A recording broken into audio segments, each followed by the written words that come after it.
Welcome to San Diego on behalf of all the California delegates. It's a great time, a great day, a lot of great things going. Looking forward to hope, looking forward to change. Thank you. We are fortunate to have a new president and education secretary that understand that school transformation is something you do with educators, not to them.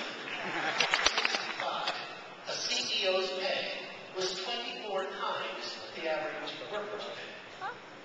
In 2005, it was 262 times the average worker's pay. Leaving out weekends, that means a CEO makes in one day what the average worker makes in a year. And this at a time when the productivity increases of the average worker have never been higher. Education support professionals aren't trying to become rich, but they deserve middle-class salaries and benefits.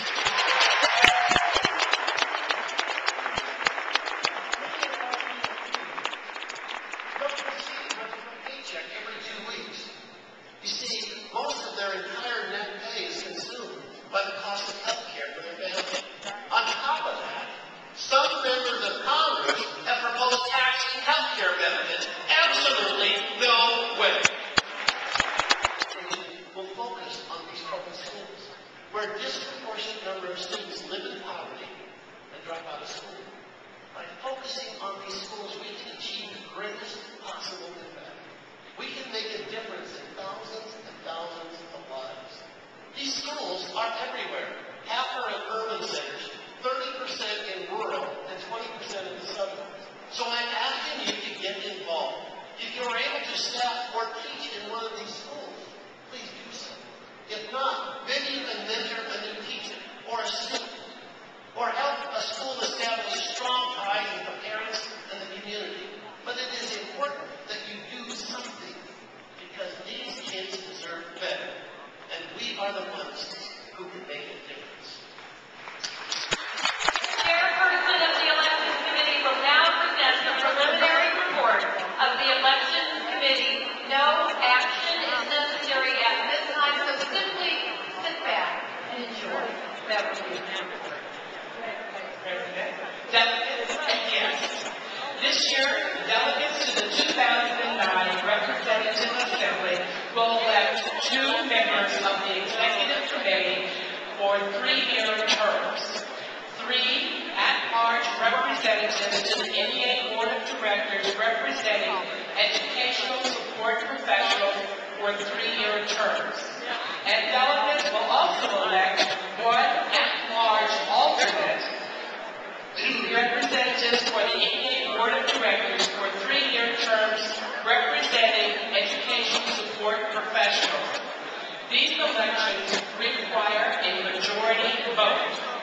Nominations for NEA office and at-large positions will take place today, with the elections to be held tomorrow from 8:30 a.m. until 12 noon.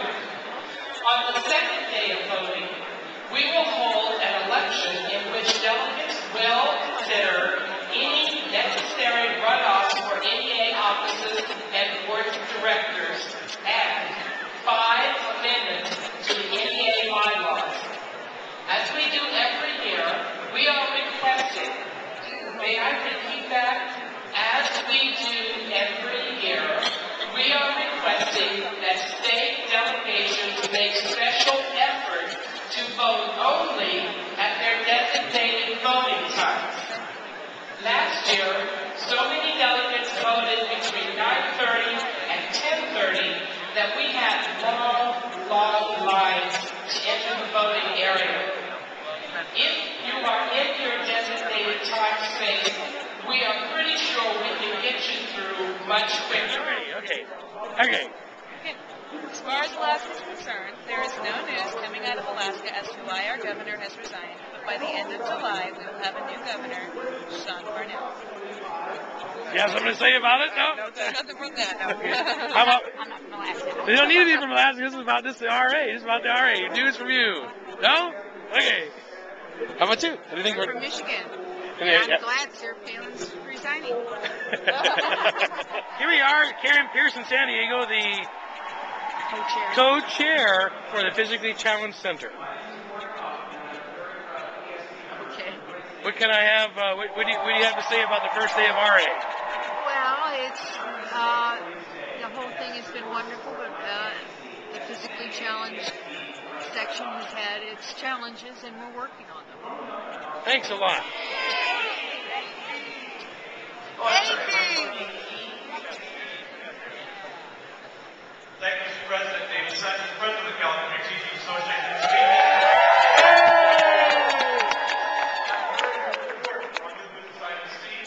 Other than their parents and families, it is the teachers and support professionals who work with the nation's children on the front lines of our public schools, helping them to cope with the effects of illness and poor health. And we all know that the achievement of our students is negatively affected when they are ill. Healthcare reform is vital to the well-being not only of our students and their families, but also for our own families and our own children. And in addition, it is a crucial component of our nation's economic recovery. This new business item is consistent with the Association's policies, resolutions, and legislative program. It supports ADA's ultimate goal of a single-payer healthcare system without taxing employer-provided benefits. I urge your support of new business item C. Okay, here you have Deborah Carr, who's got a really unique story about being here at the RA. What is it, Deborah? Shucks, you're funny. What's your name? Vince. Oh, yeah. I'm from zero to a hero. Yeah, laughing about it to what's it called? The state delegate. Yeah. Wonderful, yes. I'm excited. That's great. This is not your first one, is it? Yes, It's your first one. How do you think about it being the first time on the floor here? Very exciting. I've had a great time so far. I've got to take pictures with Michael Dyson. I got to go to the civil rights dinner. That was very wonderful. Very nice. Yes. Thank you, Deborah. Representing the largest margin of victory for any governor in the history of the state. Prior to that, he served 7 terms in the U.S. House of Representatives. President Clinton made him the U.S. Ambassador to the United Nations and later Secretary of the U.S. Department of Energy. In addition to that impressive resume, Governor Richardson is one of the best-known Latino public officials in the nation.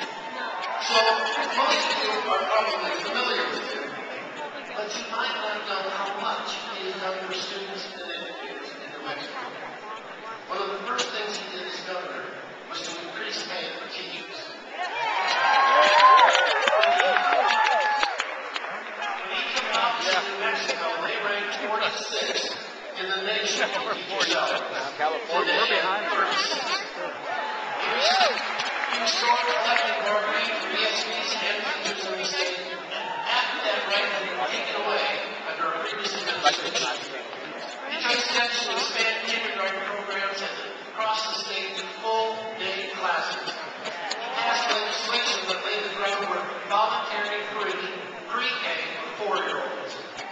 He even put physical education back into the elementary schools and kicked junk food out.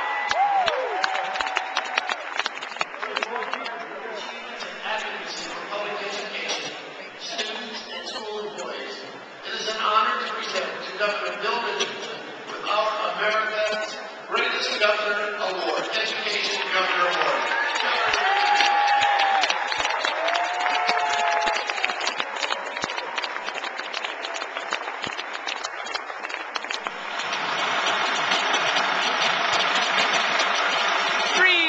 People after it ends on us. Here we are, going back to the hotel. We're going over to the baseball game over there for Friendship Night.